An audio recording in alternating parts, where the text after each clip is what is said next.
We're just so happy to have you join us because we know that you all have a lot of expertise and ideas and suggestions that we want to make sure that you have time to share with each other. And we're going to just give you some resources today. So a little bit of acknowledgement is going to go to the University of Connecticut and the Center for Behavioral Education and Research, along with the Center on PBIS. Just because we use some of their materials today, we want to give them a shout out for helping us along. If you aren't familiar with the Center on PBIS, that's the National Center for PBIS. It used to be called the National Center, now it's called the Center on PBIS. Their website, PBIS.org, is where you would go to get anything that's been vetted by the National Center. And if you would you pick one of these characters? And in chat, are you ready? This is going to be our first engaging activity. So share your name and your role in your district in your chat. Pick one of these cartoon characters, and then what would you put in the bubble above the cartoon character to describe yourself and your state of mind right now?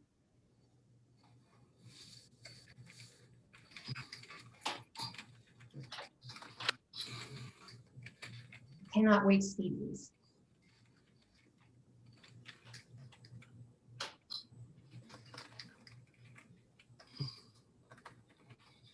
Hey, Katie, would you hit record in a minute? I already did, Amy. Oh, awesome. We're recording, yes. Ooh, coffee cup. There's some me time coming in 4 days. That's really good. 4 more days. Secret. Mary Jane, practicing yoga, taking it all in stride. That's great. Superhero, meditation.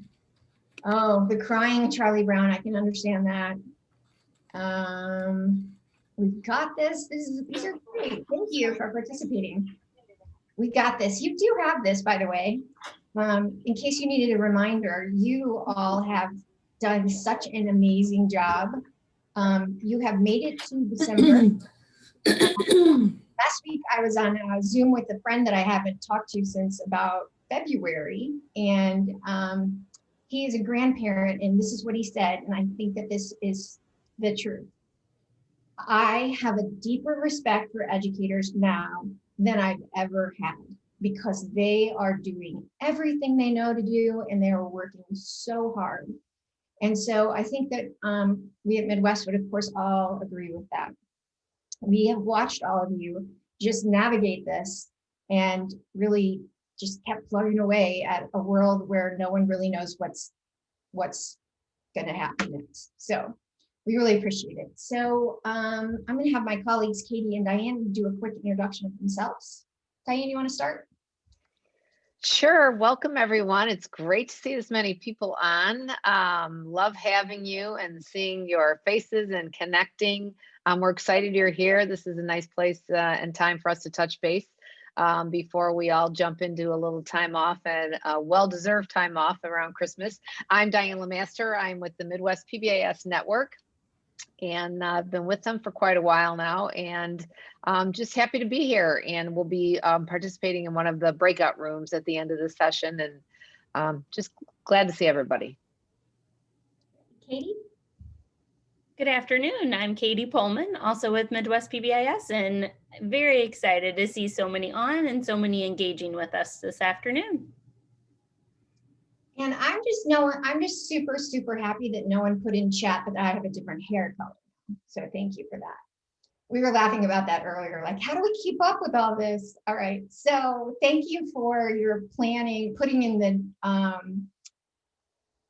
the poll, what you're planning on doing in January. And it looks like so far about 35% are hybrid, 33% don't know, and 29% are all remote, and 4% are all in person. So thanks for sharing that. That's going to kind of come into play as we think about family engagement. So our objectives for our time together today are for, we want to connect with you about the cultural responsive practices that we want to think about when we're engaging families. And we want you to leave really remembering that systems change is going to be required in order to engage families and do that from a culturally responsive lens. And then we hope that you will leave using the PBIS Center's Back to Basic Action Plan to help improve your family engagement if it needs any tweaking or improvement. So we are going to do a little bit from about family engagement and content and networking this first half of the time together. So until 3 o'clock, we're going to do content. There's not going to be any breakout rooms before 3 o'clock in case you were wondering about that. There will be lots of, we are really hoping for lots of chat to happen. And then we'll share the chat at the end of the meeting. And then we'll do some wrap up and announcements. We'll give everybody a break. And then we're going to have 2 breakout rooms that we will encourage you to join. And so the 2 breakout rooms today will be Tier 1, where we can talk about anything Tier 1, including family engagement and classroom practice. And classroom practices will be the second breakout room.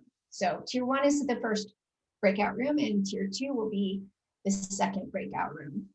And you can hop rooms if you want to hop rooms. So we know there were a few of you that wanted to be able to go to multiple rooms during breakout time. And so what we're going to do is we're just going to make that an option for you if you would like to do that. So it would be really helpful if you would go to your name under participants. So participants is at the probably at the bottom with people heads. And a big number right there. And then click on that and then go to your name and hit rename. And then we are going to ask you to choose to rename yourself and pick Tier 1 or classroom practices for your breakout session if you already know. So I'm going to take a breath here. And Amy, I'm going to add one thing to that instruction. Do leave your first and last name and just add the breakout to the end of your name. That way we can have their records for PDH or your professional development hours. All right, so you're choosing Tier 1 or classroom practices and adding it after your name. So I think that we're going to really talk about the why of being culturally responsive. This slide says the why of family engagement. And here's the best summary I know about family engagement. The research is really clear that when we have family engagement, we have increased learning by our students, we have reduced discipline problems, and we have improved attendance. The other piece of research that we know for sure about family engagement is that family engagement works across social class, socioeconomic status, and race. So sometimes we get in our head like, we can do family engagement except with our parents who are X, are poor, or whatever it is, whatever fills in the X box. And that's absolutely not what the research says. The research says if we engage families and we do it well, we can do that across all sections of our environment. And then I want to point out on this slide that it's super important, just like we've been talking about all school year long. This really isn't about creating new things.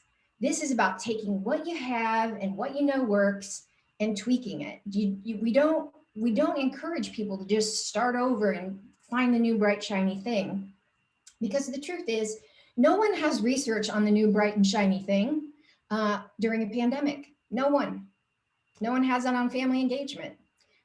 And we're probably not going to have it for a long time. So do what you know works, rely on what you had in place. And so rather than thinking on lots of new practices, we want to think about really focusing on the systems that you have in place and working hard to keep those going, no matter what kind of learning environment you're in. We also know that we have to prioritize equitable outcomes. So if you were at our national forum in October, which was all online, of course, this year, there was a big emphasis on equity. It's sort of like PBIS grew up or grew out. And those are Amy words. That's not written down anywhere. But in Amy language, PBIS grew up, and our lens got much wider to include mental health and equity. Mental health and equity have always been tied in a little bit, but not put as much emphasis on as there is now. So equitable outcomes using the framework which is going to mean we're going to have to invest in our systems and we're going to have to look at our data. So when we're talking about data, we're talking about screening which kids need supports, progress monitoring them, making sure we have equitable outcomes. And we do that by looking at our data by broken down into subcategories, by race, by ethnicity, by special education categories. Looking at all of those different pieces is how we're going to make sure that we're looking at the outcomes, and then monitoring fidelity. And I think that we've probably said this before, but just in case you haven't heard it, you know, the recommendation from the people who do the most research on universal screening is don't start something brand, don't adopt a new screening tool and begin to implement it now. Because those have not been normed. The ones that we have in place have not been normed in a pandemic. So rather than that, try to think about different ways that you already screen for kids about who need support, and whether or not there's some things that you could begin asking students and families to help do that. When you think about the 6 defining features of PBIS, I'm not sure if you've ever seen this slide before. This slide was pretty new to me recently. I hadn't seen it laid out like this, but these are, if you were going to break down the 6 defining features of school-wide PBIS, you would be looking at that it's instructionally based, it's function-based, it's focused on prevention, it's focused on systems, it's focused on evidence, and it's focused on being culturally responsive.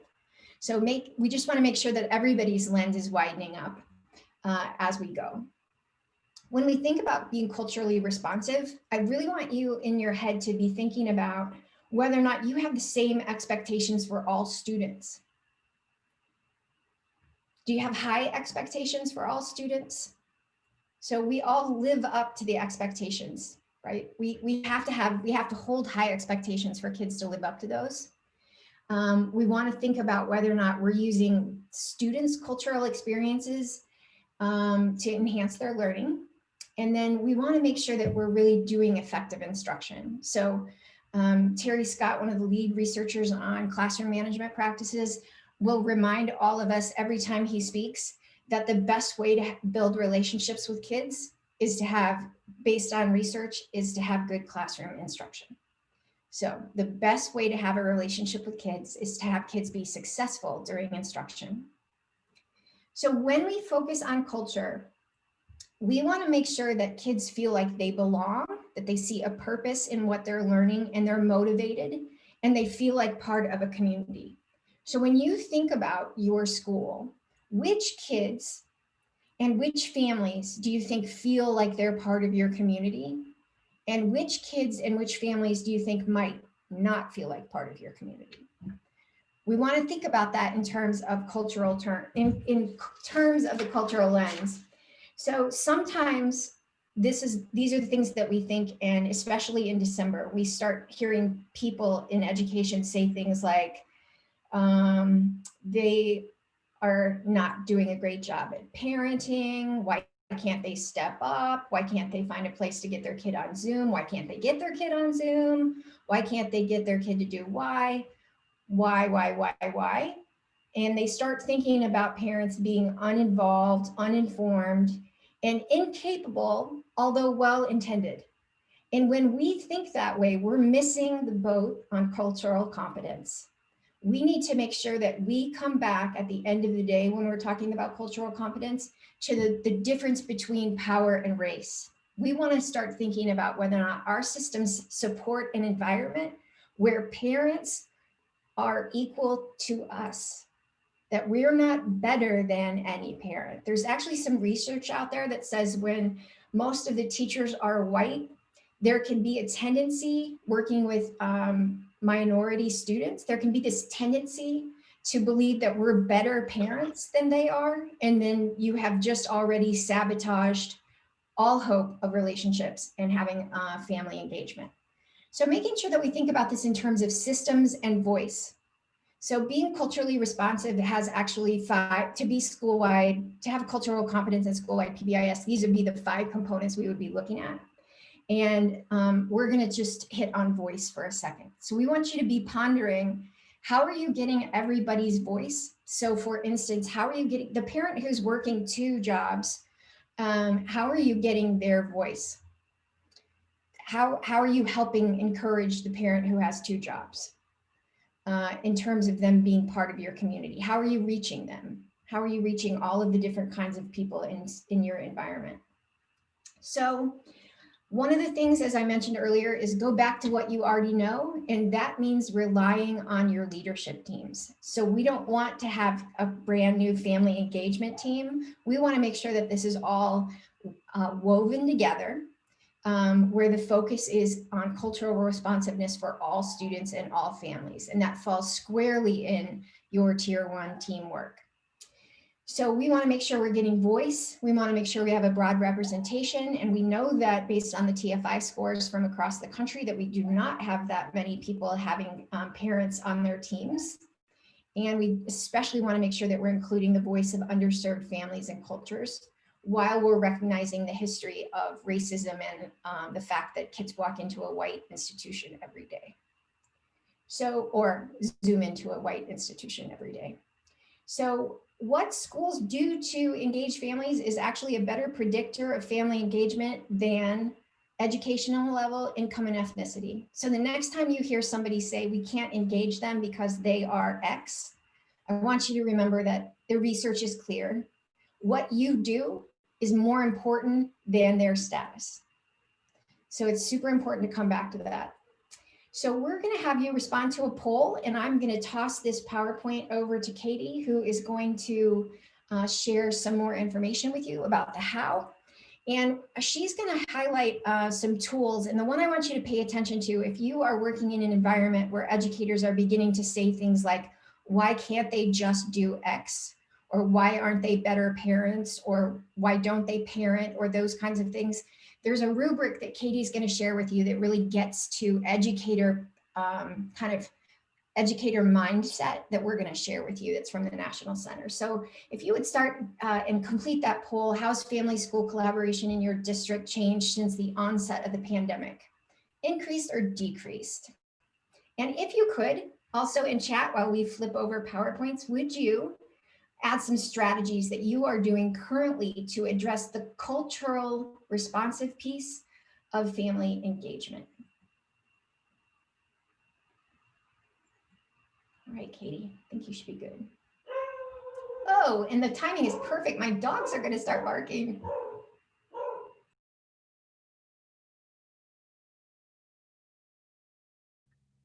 All right, they behaved so well, Amy. They were like on cue there. All right, so I believe I'm sharing my screen, and let's go ahead. We'll end the poll and share the results.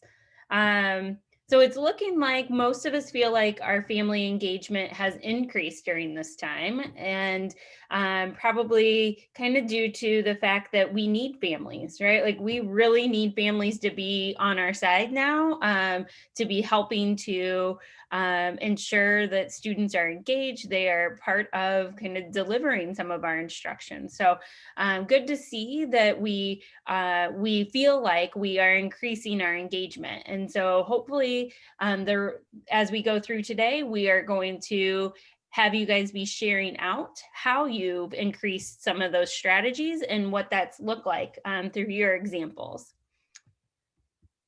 Okay, so the tools that Amy was referring to, these are all on PBIS.org under families. And I think Diane or Amy can help put that link into chat. The family page on PBIS.org has lots of resources, some that we'll refer to today and some additional there as well. Amy was mentioning that the school-wide family engagement rubric has a rubric that helps us to kind of assess where we are and some of those beliefs at a school level. The family engagement innovation configuration tool is more of a district level tool for assessing and action planning with your teams. And then there's the classroom family engagement rubric that is mimicked off of that the school-wide engagement rubric. And so again, kind of looks at some of those mindsets that we might have or beliefs that we might be having, and gives some really great examples to help us kind of challenge and then think about some action steps. we know that we have many roles represented on Coaches Network meetings. So some of you can influence at that district level and would use that top tool. Some of you are more at a building level and maybe you can help influence your building systems. And some might be at that classroom level and you can kind of impact your own engagement. So we wanted to kind of give you the variety of tools. And as Amy said, use those to help anchor yourself back to systematizing and building off of what you already have in place to help you action plan. Hey, Katie. Yes. Could you pause for a minute just so people could look through the chat? There are some really good ideas in here. Yes. And I'm afraid they won't read them if they're listening, or listen if they're reading, or something like that. Amy, are there some that you would like to highlight since you've looked through there? A weekly family support series. I saw self-care for families, parent advisory groups, some parents on tier 1 team meetings. They're having family activities for fun Zoom. More phone calls, more check-ins, highest number of parent-teacher conferences. Let's see, right? Somebody mentioned maybe Zoom should remain an option for parents even when we're back in place. Let's see, what else?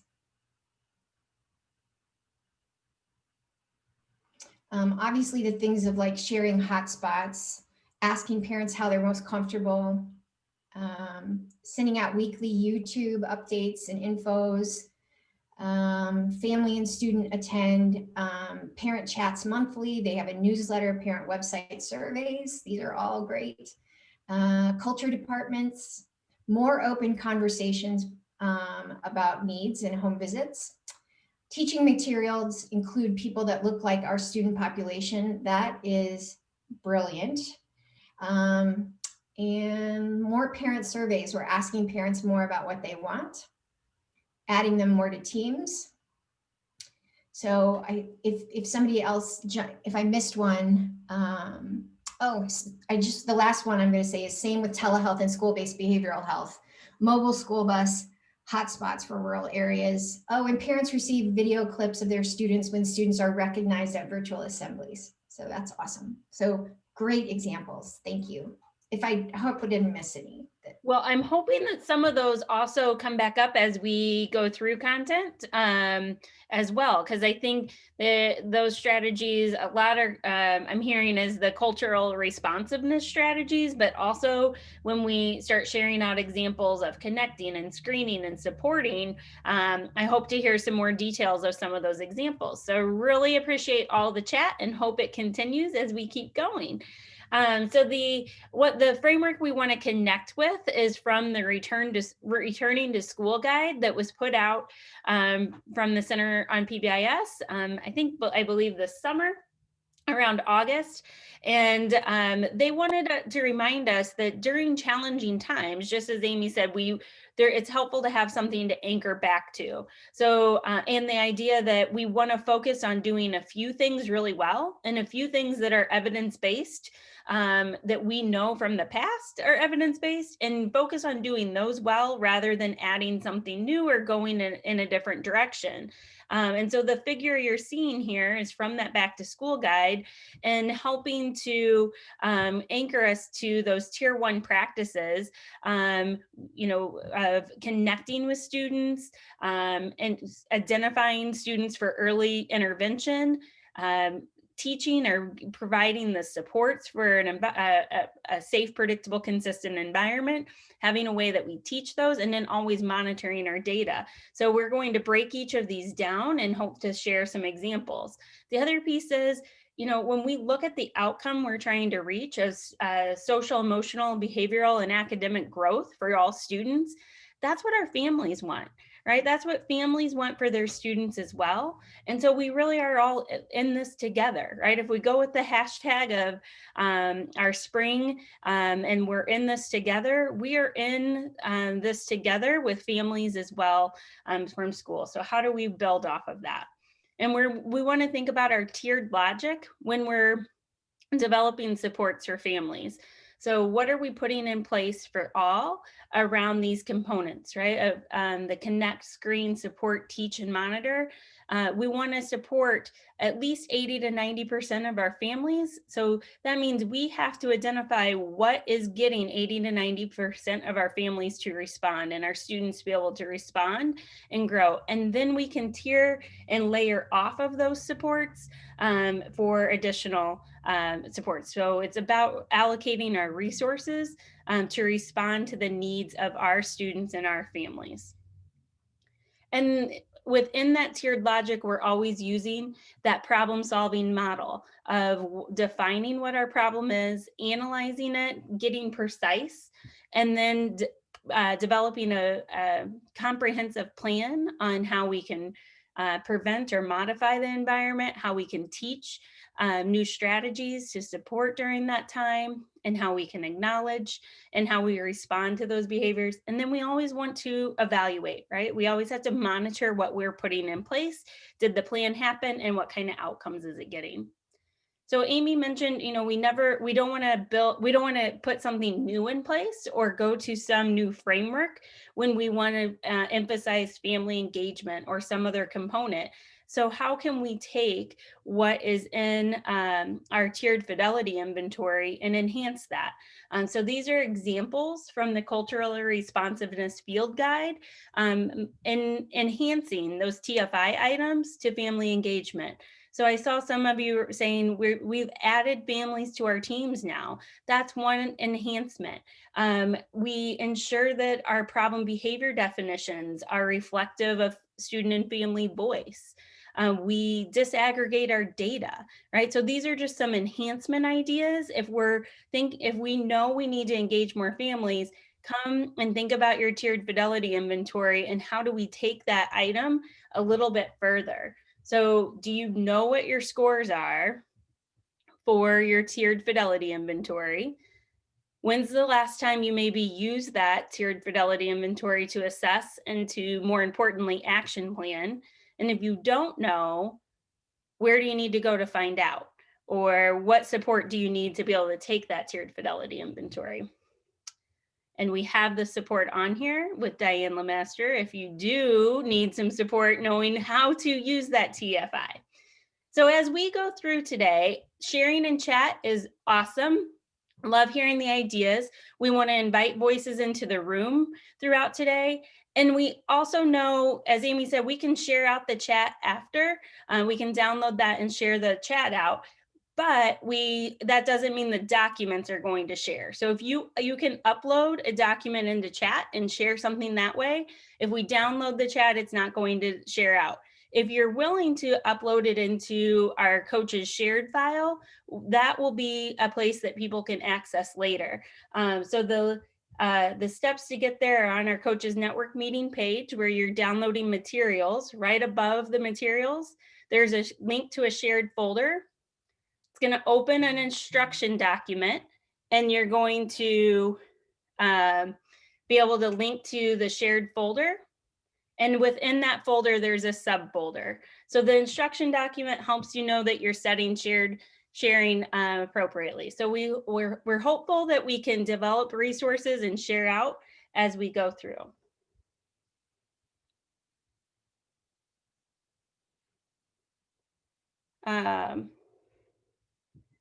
All right, so as we get started and thinking about the framework here, we want to think about connect first. And so when we think about connect, it's about really forming those relationships with among everyone in our building, right? And especially families. We want to think about communication, and we're thinking about checking in with our families.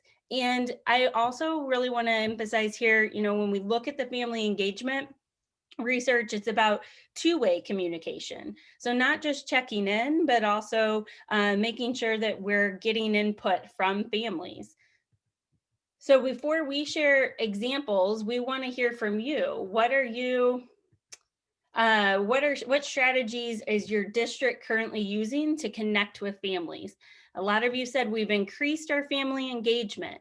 My guess is connecting with families is one of those ways. So we would love to hear in chat things that you're doing. If you have examples to upload in chat, we'd love to see those there. And you can also unmute and put your voice in the room. So I'm going to stop sharing for a moment so we can see more faces and see what ideas, what are you guys doing to connect with families?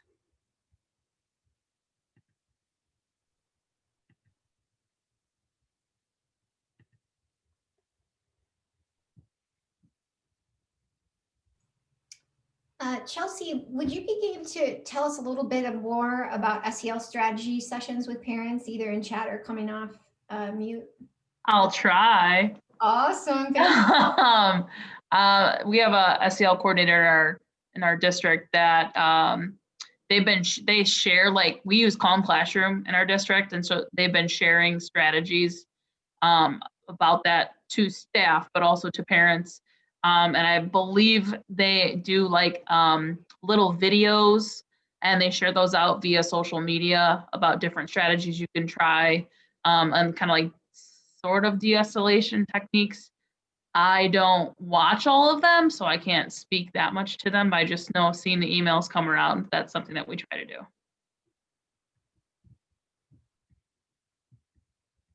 Thanks, Chelsea.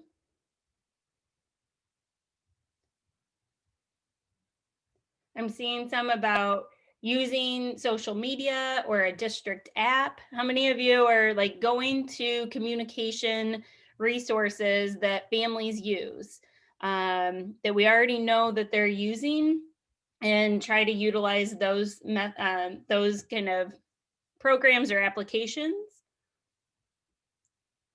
Anything else to say about those?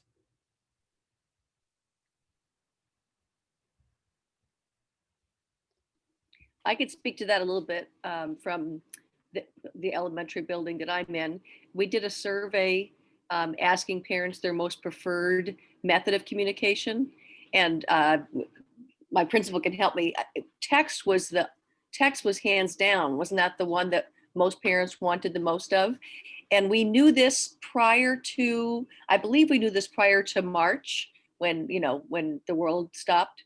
And so we really felt comfortable picking up the pace, telling teachers to utilize that, more often, and the different ways you can do so with the free apps that can block your number and those type of things. Thanks, Cindy. So asking families, right? What is your preferred method? And I would think text would be up kind of high, but it's not. Adding things to your websites, I'm seeing. Drive-through activities. Anna, would you be able to say a little bit more about Ask the Behavior Coach? Sure, I'd be happy to.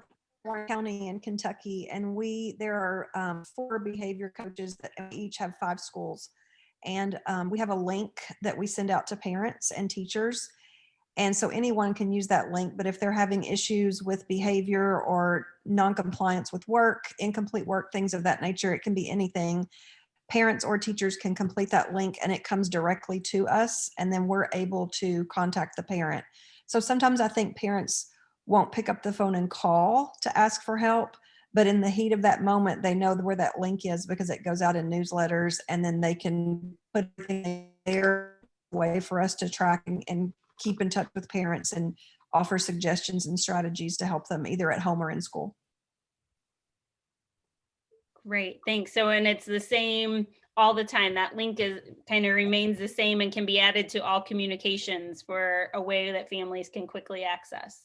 Yes. Thank you. And you said Warren County, Kentucky? Is that where Yes. Awesome. Thanks for joining us. Yes. Julia, monthly school community roundtables.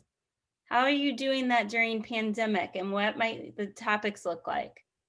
We've been doing it on Zoom. So the PTA comes with some stuff, and the principal comes with some stuff, and teachers come when it fits into their schedule. We've been doing breakout rooms, just kind of asking parents like what's been going well, brainstorming some ideas to better communicate information with each other. And then the other one I mentioned separate from that is we've been doing monthly PBIS celebrations where the whole school basically jumps on a Zoom. We hand out some like star student awards and we get to see like a bunch of parents and all of the grades, which has been really great. Awesome. Thanks for sharing a bit more. If there's others you guys want to hear more about, you can call them out as well.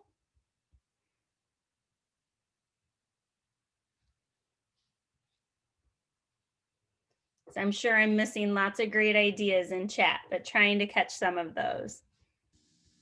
So we actually had, and she's probably gonna be upset, but Fran is on the call, and we had a school that their school did a virtual bingo, and they, for prizes, had, and this was right before Thanksgiving, they had turkey meals, turkey dinners with the sides. So the winners were able to receive that. It was it was a good, attendance. Of course, you don't get everyone, but they had a really good group, and the kids had fun with their families.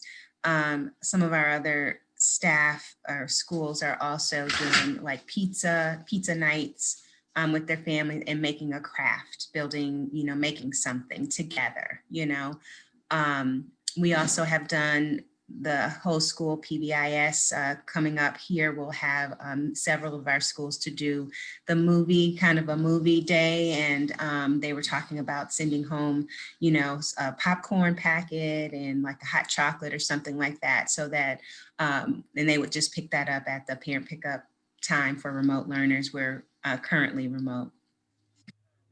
And so those are just some of the things that we have on deck so far. Great, thanks, Margaret.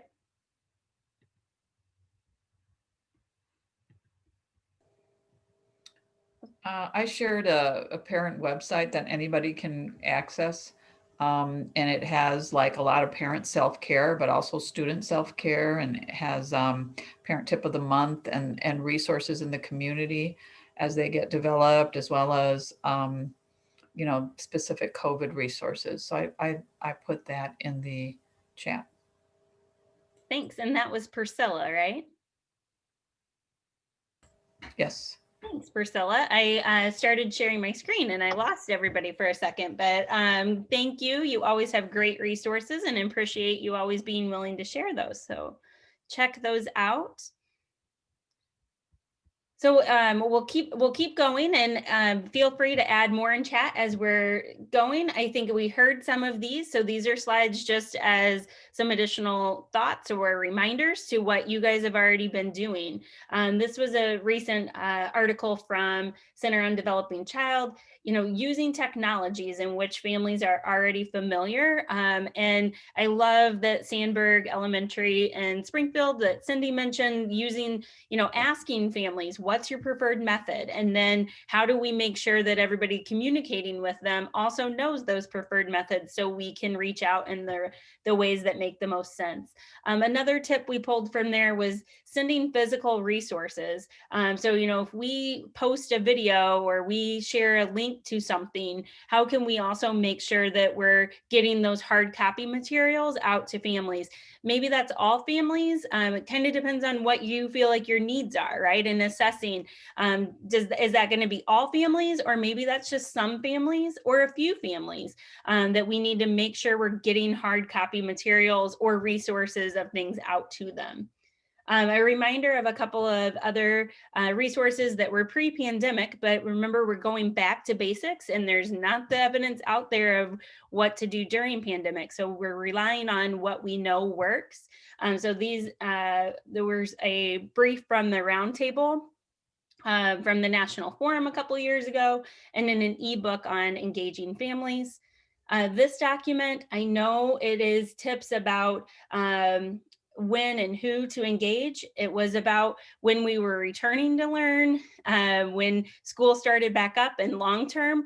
But I feel like we're might be back to some of those returning to learn strategies as we enter into a new year. So I think it's still a helpful document to go through and think about, are we thinking about all these tips and all these ways to really engage families. This is from the Family School Community Alliance, which is a lot of our national partners and some other researchers around family engagement that help develop those resources. And that website, you'll see in here a couple of times, some really great resources.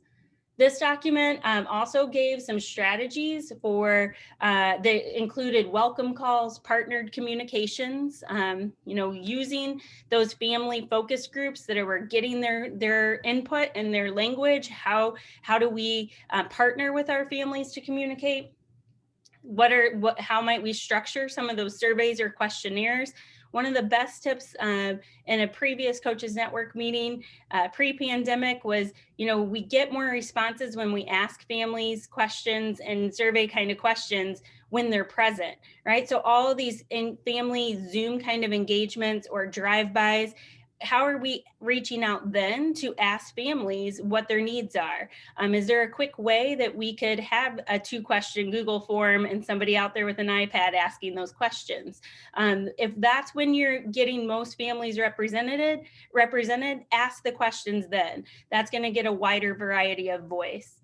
And then the 4th strategy was community building meetings. The other piece that I really liked in this document were some reflection stems to challenge those negative beliefs about families. So Amy addressed some of those.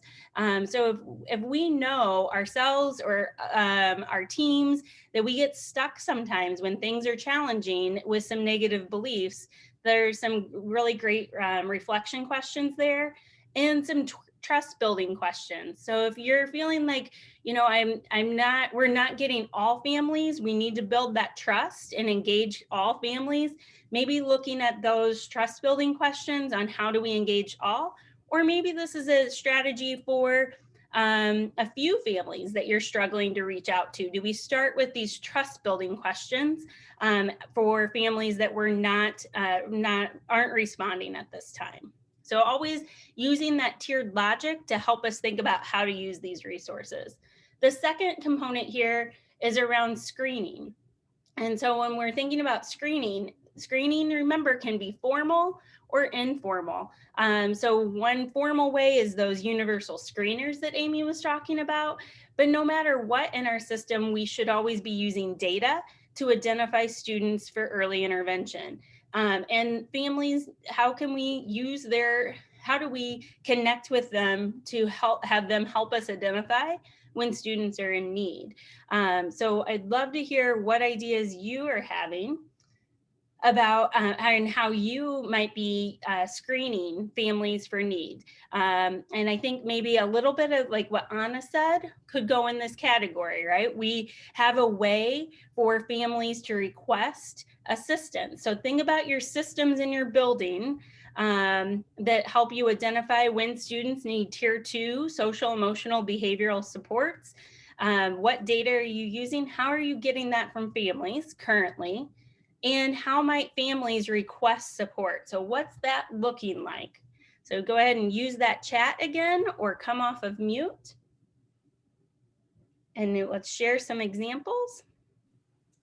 Katie, while the people are sharing, we still have about 22 people who have not yet identified which room they would like to be in for the breakout time. So your options are tier 1 or classroom practices. And if you would add that to your name, you could do that by going to participants, clicking on your name, and then just adding which room you want to be in to your first and last name. So Amy Flamini - tier 1.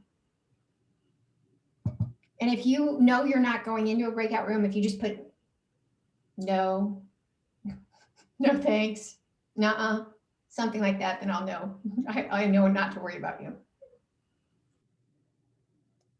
Anna, I'm seeing a wellness check example. Would you say a few words about this? Yeah, so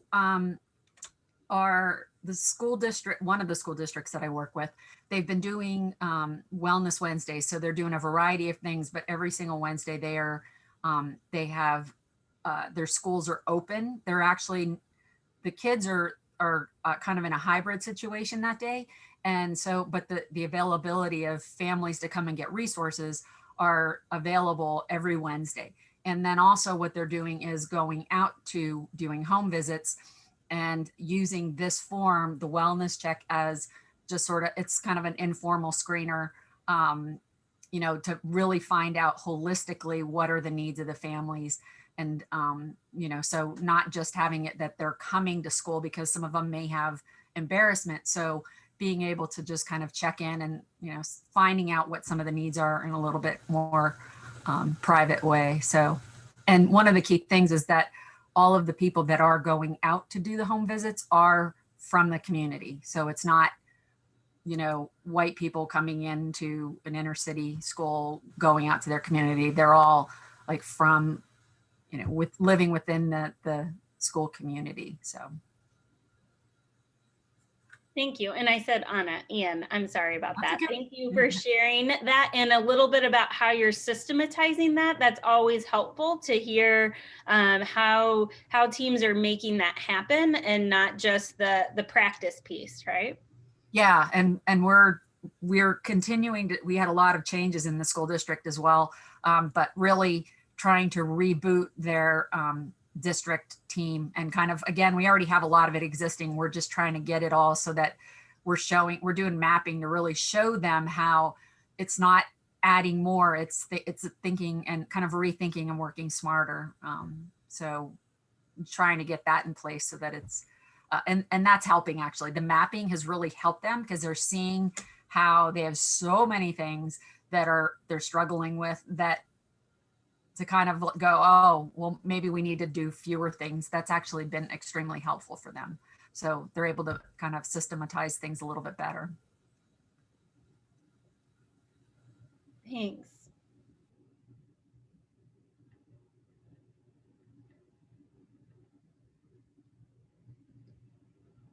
Beth, I'm seeing a resource that, are you using that resource from, looks like it may be from Duke on the moods and feelings questionnaire? Yeah, recently we wanted to do we went back to remote. We started in person, hybrid, in person and some kids remote, but right now we're full remote because we're in Illinois and things aren't so great in Illinois right now. So we wanted to get a feel for what's going on with our kids. We've had an increase in kiddos with suicide ideation, more hospitalizations this year than any other year. And so I was really concerned, especially for the ones that I knew of that were struggling, but then I know there's a lot more that we're not even touching. So I sent out a wellness survey to our students in our system and included a couple other questions of my own making, but it was basically the one from the link that I showed you here. And then I just added some like COVID questions and anxiety questions and things like that to go with it. I did get some really good data and results back. With that, there were just a couple kiddos that were apprehensive about like, why do I have to fill this out? Is this required? You know, of course it wasn't, it's not mandatory, I would tell them. There were some that were like, I don't feel comfortable after these questions because they are pretty detailed. Like, do you feel like killing yourself? I mean, it comes right out and just says it, but you kind of need that to be directed. I'm in junior high, by the way. So we kind of need to be direct and to the point with our kiddos because there are so many that are doing the self-injurious behaviors and things like that. So I haven't checked today, but we put it out last week. We have about 800 students in our school. And I want to say I got about 100 responses back so far. So I don't know if, you know, we'll get more than that. You know, some kiddos probably won't do it at all. Sorry about that, my phone's going on. But yeah, so I just wanted to share that out there. So if you are looking for a wellness screener of some kind, and from what I read, it was research based. So, and that was another thing I was kind of looking for as well. If you want, I don't know if we have time or not, but I could always share my screen and show you a little bit example of my data if you want at the end or something. I do have to go to another meeting about 4 o'clock, so I have to skip out about a few minutes early, but just wanted to share that with you. Well, thank you, Beth. Thanks for sharing that. I think maybe if others are interested in hearing a little bit more, maybe they can ask you in chat or private message there. So I appreciate hearing that. And I'm hearing Heather saying, you know, pushing in, asking those kinds of kind of wellness questions. And, you know, it's where are we doing that for all students or some students on how we're pushing in there. So let's give you a few more ideas here on what that might look like. So remember, we've used this family screener question before, and typically we want this kind of process to be linked so that all families are responding, right? And so typically schools might use this more at like a registration period, but it will, you know, it could be used again as students are returning to school in January and returning to our remote or hybrid instruction. How are things been going? You know, we really think those same skills are applying. We might have to set them up for how are we doing in a virtual or hybrid environment with those skills.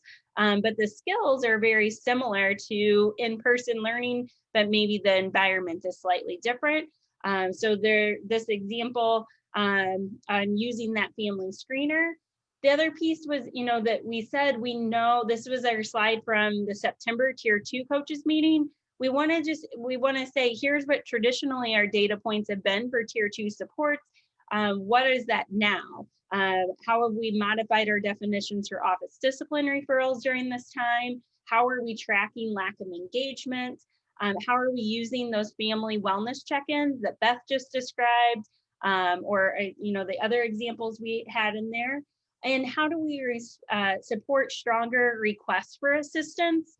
So I think that idea of having a consistent link or a place for families to be able to say, I need support with food or shelter or whatever that is, you know, that they have one link that's always the same that they can go back to, right? It can be shared in every communication we have. It can be posted on our social media.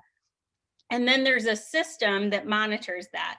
I know Keith and Cindy from Sandberg shared their document for tracking that in the spring, and that's really great.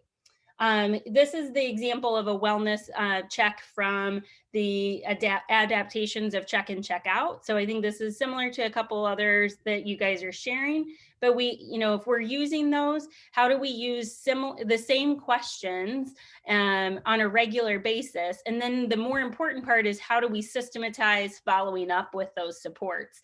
As Beth mentioned, you know, if we have a response of that I am having thoughts of harming or killing myself, we need an immediate response to that, right? So we have to have the systems in place to respond if we're setting up those wellness checks. And then, so what the next piece in our circle here is support, right? And when we think about support, we're thinking about how are we establishing safe, predictable, positive environments, no matter where we are, in person, hybrid, or remote instruction, and how are we doing that at home? So I'd love to hear some examples of what that's looking like for your students. And I think maybe I'm hearing some of those already, right? We're making sure we're having drive-by events. We're making sure families have food, that they have those hot spots, right? We've heard some of those. So as you guys are typing in chat, I'm gonna mention, you know, just some things that might look like. Maybe it's meeting those basic needs. Food, shelter, mental health, technology, right? We have to have those. If we use Maslow's, we have to have those basic needs met. And so I know that's where educators are being so innovative in meeting the need. And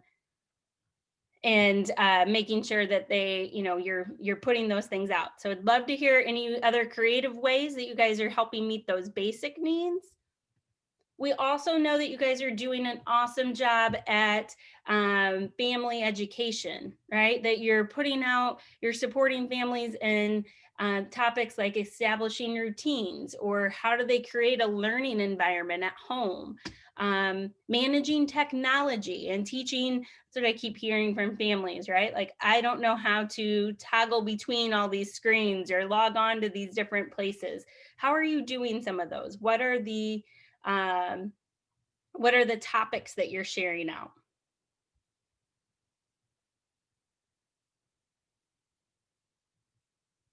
Awesome. Rachel saying bus running out to homes on Mondays and Fridays to deliver work packets and have food pickups every Monday and Wednesday. I believe this was Sandberg a few years ago, and I think you guys used some data to help you say where you were going to go. You're pushing out your parent teacher conferences to different locations of your, and that's what it reminds me, right? Like when we're establishing where our buses are going to deliver materials or food, are we using data? How do we look at our student engagement data and where we have the least engagement? Does it map to certain areas in our school population? And does that help us identify where we might make extra drive-through events or where we might have buses go and stop?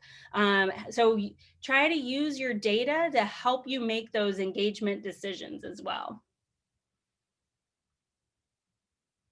Help me if I'm missing things in chat, Amy, Diane, or anybody else that wants to ask a question.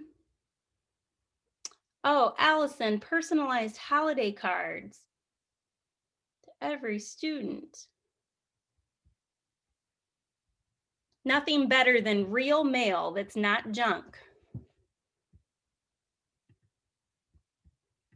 So I'm going to keep sharing my screen. So these are some topics that we know schools are, or families are, we think families are in need of. Again, we might need to be asking more, especially as we wrap up this first semester. How did things go? And what are your needs? Here's a link to a video on using PBIS at home. There's another one here. This is from San Juan Unified District in California. We also put this slide together. So if those are topics that you're like, well, I know families are needing those, but we haven't been able to develop those resources yet, there's lots of materials developed that are pre-recorded or templates or hard copies. So we tried to kind of summarize what those look like for you at these different sites. So we have some. San Juan Unified Behavior Support Team is highlighted on the PBIS.org site. CI3T, which is the multi-tiered system out of Kansas, has some great resources there. So the point here is don't recreate, use something that's already there if you can, around creating routines, helping use that family matrix, acknowledging students or pre-correcting students. If there's something here, try to use it rather than have to develop your own. Are there other thoughts in chat around how you're supporting families?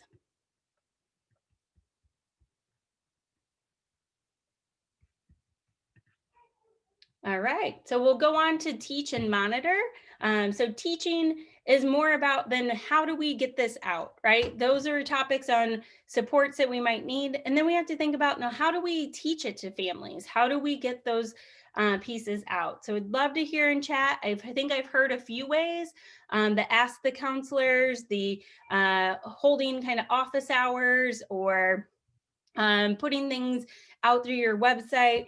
But that's the kind of logic that we want to use. So take a look at the ways that what you're currently doing. Do you have things on your website? Are you pushing materials out through your social media? Are you including things in classroom newsletters or school newsletters, in your school-wide communications? Hopefully that's happening for all, but then how do we tier that up? How do we layer off of those? We pushed it out to all families. Could we have some virtual teaching groups where families could join to go through go through the home matrix, or setting up schedules? Do we offer just virtual support groups where families can connect with other families that might be, kind of going through similar struggles with remote learning? then, could we tier up and say, maybe we do some individual support? So Cindy knows this family, the student hasn't been engaged in logging on in Zoom. She's monitoring that data, and she's going to reach out and she's going to walk through with a family on creating a schedule, right? A very individualized, but using the same resources that we pushed out to all families at tier 1. Could we providing that hard copies? Maybe that's only going out to a few families, and we're using our data to help us know which families that is. Could we those host the kind of educator, clinician? I've heard a few of you saying those things. Would anybody add some words to like what that's looking like? I know we're kind of pushing our time, but any words on how you're hosting those kind of open office hours?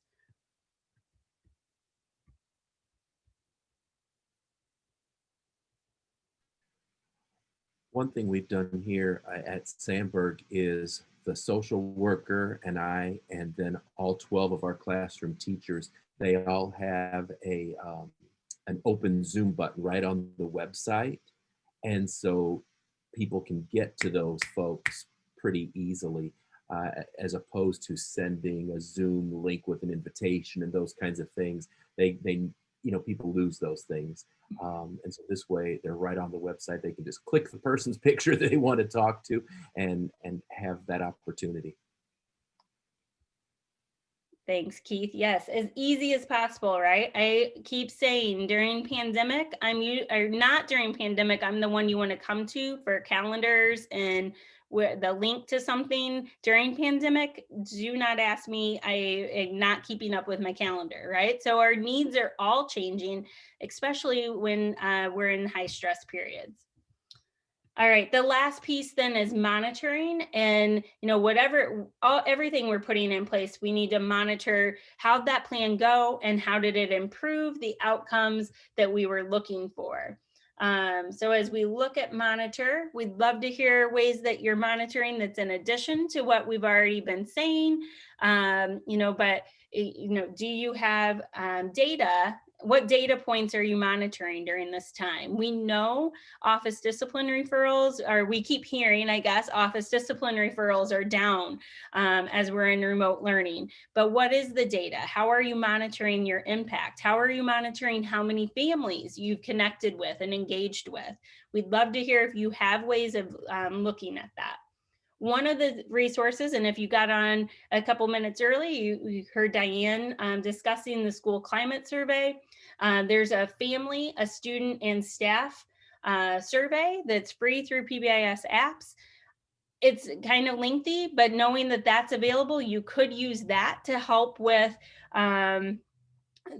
monitoring staff and student and family perception of feeling like they're connected to schools, to your school. So that is one option.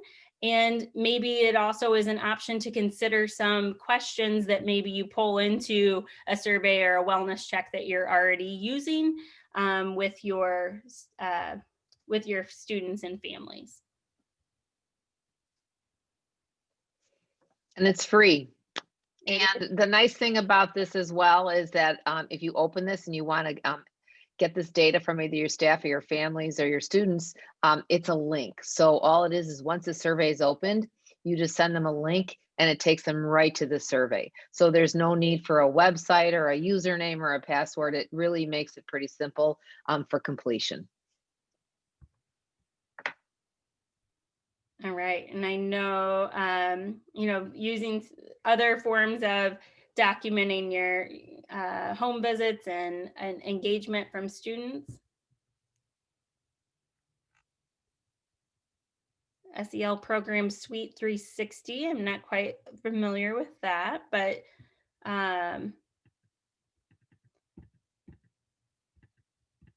all right. Other thoughts before we kind of give some reminders and updates? Other things that examples that we might have missed? And I think, Amy, I think I saw a chat from you saying the tier 1 breakout room is kind of our, is a big room right now. So I will say, you know, more examples and more sharing for especially around family engagement can occur in that second hour in that breakout time. So we'll do a couple of reminders and breakouts before we take a quick break, and then we'll open those breakout rooms for some additional TA. We do have our lineup of topics set out for the spring semester of Coaches Network meetings. Registration is available and posted on our Coaches Network meeting page, so you can register there. And we also are offering a new support. So what we're finding during this time is it's not so much that schools need new professional development around new topics, but more that they're needing more support around some kind of what we're terming hot topics. And so we're going to try out a series of different, more targeted technical assistance around some topics. That'll be 75 minutes. There'll be limited participation, so no more than 15 participants coming on. One of our team will be facilitating that call, so it'll be some technical assistance from us, some possible networking opportunities that hopefully leaves you with action planning. And there will be a cost for those at $30 for that time. We also have some training coming up this Thursday and Friday, de-escalation, and then a lineup of training in January. If you're looking for some professional development time for your teams, check out what we have coming up if that's an area for your need. And just a reminder, we do offer contracting with districts and schools to meet your needs as well, if it's more individualized. Always follow us on our social media. We try to do our best to learn that new world, but lots of resources that are shared there on a daily basis. We'd love to have your input on the exit ticket for today, and that is posted with the materials, and Diane or Amy might get that in chat for us as well. And the PowerPoint ends with a few of the resources being highlighted that we were working off of. If you're looking for more support from those, the Returning to School During and After Crisis was our main resource for today. So I need to stop. All right, Amy and Diane, other thoughts for wrapping up before we take a break for breakout rooms? No, I just love the sharing in chat. You guys are amazing. I was just continually reading and reading and reading all the great ideas, resources that were shared. So thank you for that. It's amazing. I was just They're doing good things.